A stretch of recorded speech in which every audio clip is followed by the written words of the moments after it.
My Opera browser has been automatically installed on my computer. Here's how to uninstall Opera browser from your Windows 7 computer. Now go to the control panel.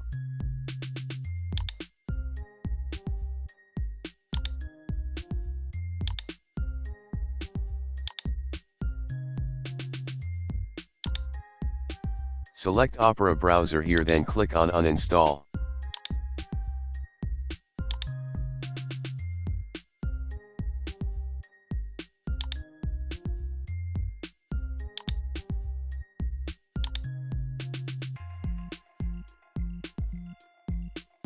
Now your Opera Mini browser has been uninstalled from your computer.